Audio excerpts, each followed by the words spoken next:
I've traveled all over the world and I've met incredible people, highly successful people, leaders, volunteers, change makers.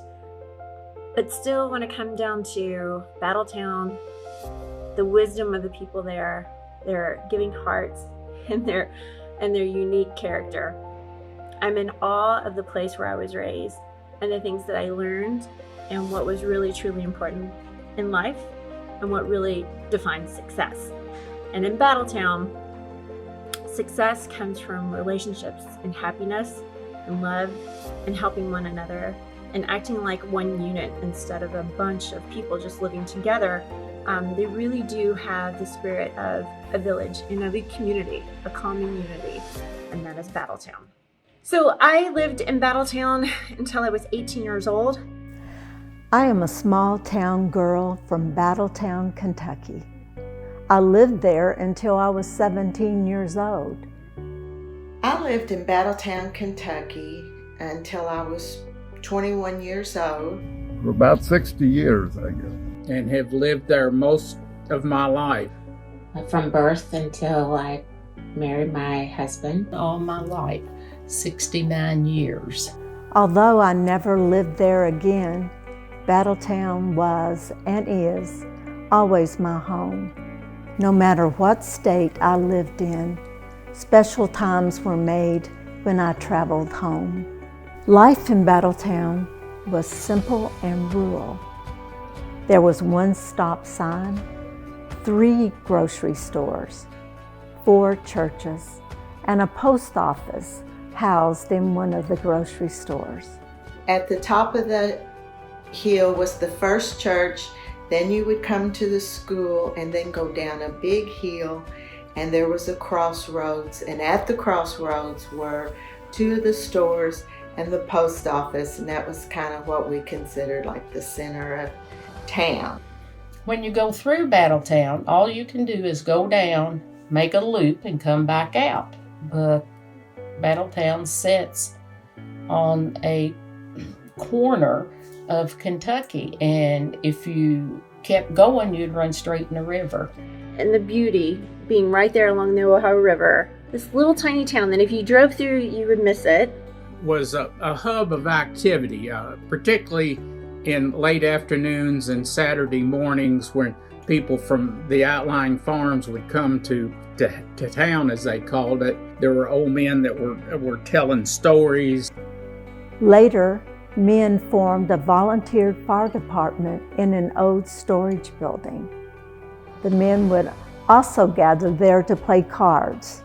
The social life in Battletown was pretty much surrounded by the churches and the schools, and almost everyone participated. When we were kids, the school had just opened up. The kids before my class actually had to go to one-room schoolhouse, so we were the first class to go all the way through Battletown School.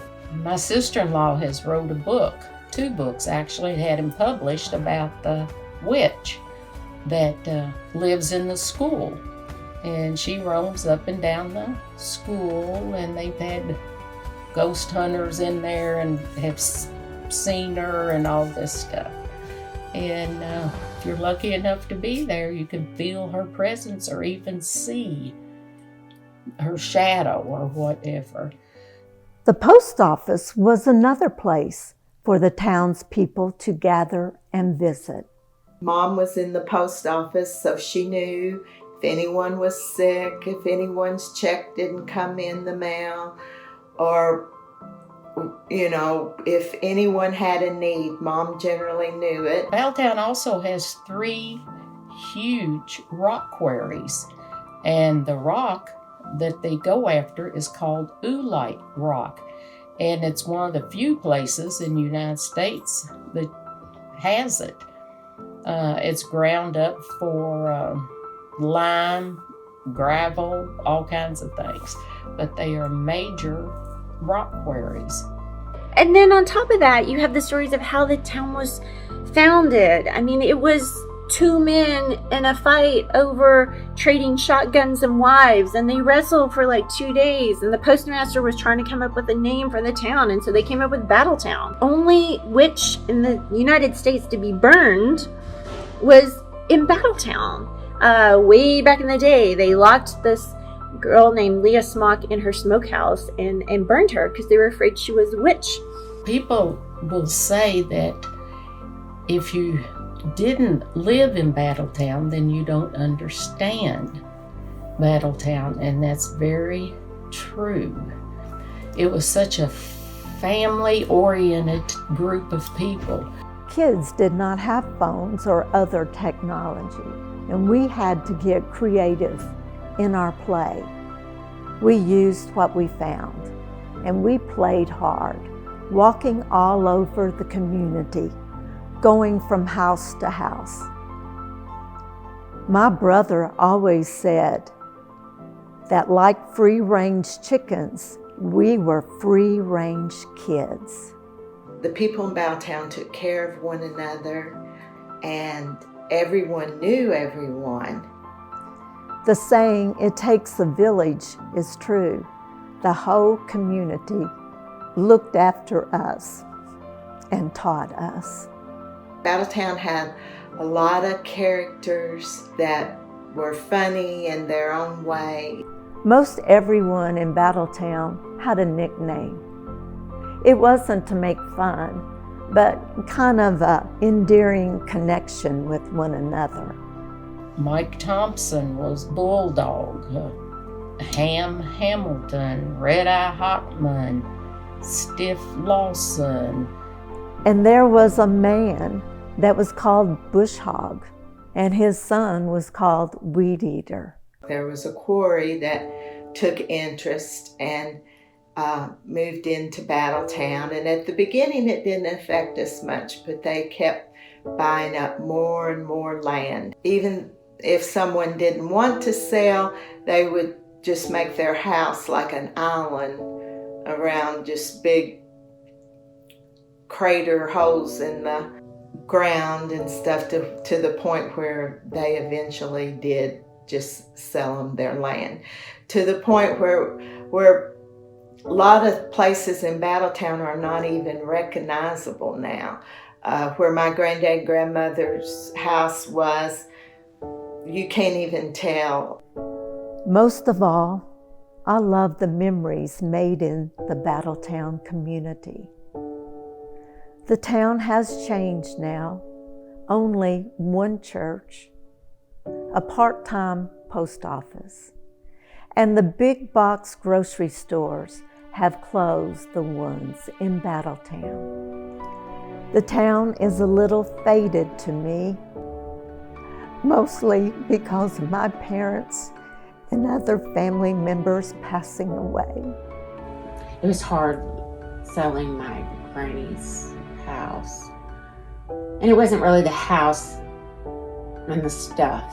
It was just the thought that I would have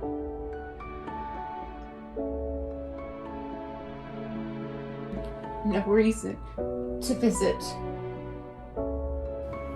It's not a place where you can go visit and hear stories anymore. But the one thing that stays the same is your friendship to the people that you grew up with, that you were around. Just the sense of community and seeing people, and that I knew that if I was in trouble, or if I was hurt, or if I needed help getting home, that they would just help me. The town is faded, but the heart is still there in the memories I hold dear. But the magic of the place was the people and the essence of the town and who they were and how they were. It definitely was a part of our history that has shaped us and our values and what we feel is important. It was such a blessing to grow up there and to be loved there. If every child could have the experience of being raised in Battletown, the world would be a lot better off.